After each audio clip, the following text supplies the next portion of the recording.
चलिए स्टार्ट करते हैं नया सेशन। अब तक आप कितने एक्ट पढ़ चुके हैं? 1833 तक।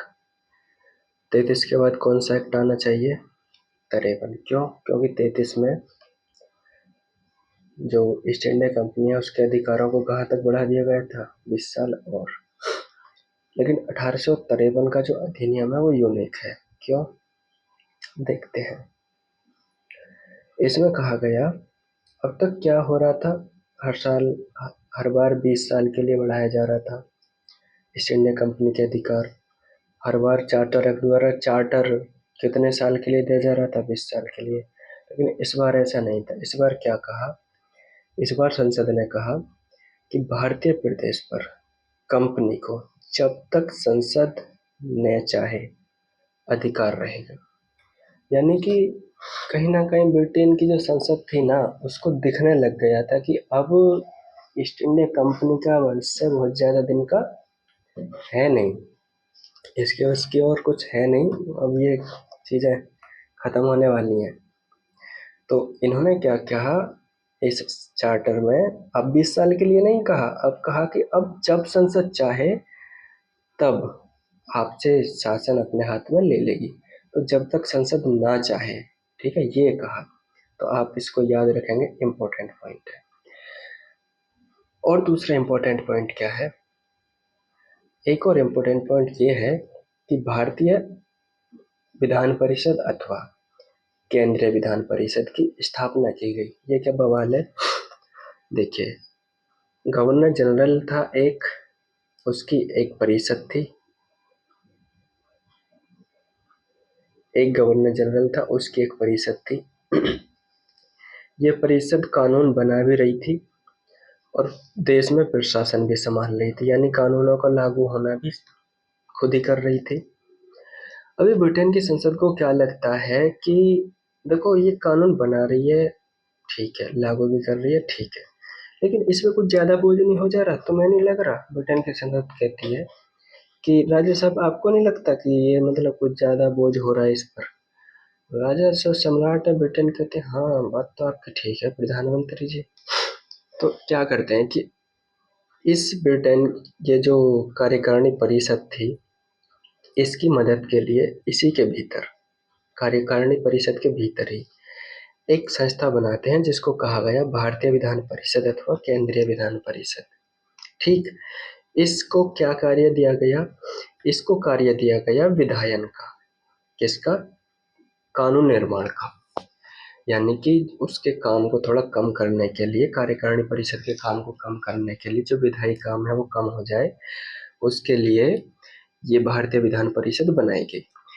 अब कानून मतलब बनाएगी कौन? ये। हालांकि अंतिम निर्णय किसके पास होगा? गवर्नर जनरल के पास। जो प्रशासनिक कार्य हैं वो कौन करेगी? कार्यकारी परिषद। वो कानून ठीक से लागू हो रहे नहीं हो रहे, देश में कैसे शासन चलाना है, वो सब कौन देखेगा? यानी कि आज के प्रधानमंत्री और मंत्रियों की तरह थी कार्यकारी परिषद, और आज की लोकसभा की तरह मान लीजिए इस विधान परिषद को। ठीक है। अब इसमें कितने सदस्य थे? 6 सदस्य। लेकिन इसकी विशेषता ये थी कि इन 6 सदस्यों में से 4 का चुनाव बंगाल, मद्रास, मुंबई और आगरा की स्थानीय सरकार द्वारा होना था। तो ये एक कहा जाने लगा कि कहीं ना कहीं कार्यकारिणी परिषद में स्थानीय प्रतिनिधित्व को बढ़ावा मिला। इससे स्थानीय प्रतिनिधित्व को, बेशक ये मनोनीत होते थे, 4 का चुनाव ऐसे निर्वाचन वोट नहीं डलती थी, जो बंगाल, मद्रास, मुंबई व आगरा की जो वहां सरकार थी, स्थानीय सरकार, वो चुनकर भेजेंगी। ठीक है। लेकिन मैंने आपको पहले ही बता दिया कि जो कार्यकारी परिषद थी उसको इसके निर्णयों पर वीटो था, यानी कि ये जो भी कर रहे हैं वो लागू होगा या नहीं होगा, वो ये ही डिसाइड करेगी, कार्यकारी परिषद। ठीक। तो ये भारतीय अथवा केंद्रीय विधान परिषद की स्थापना का प्रावधान इस चार्टर एक्ट में रखा गया। अब एक और इम्पोर्टेंट पॉइंट कि इस अधिनियम द्वारा सिविल सेवा के लिए खुली प्रतियोगिता का प्रारंभ कर दिया गया।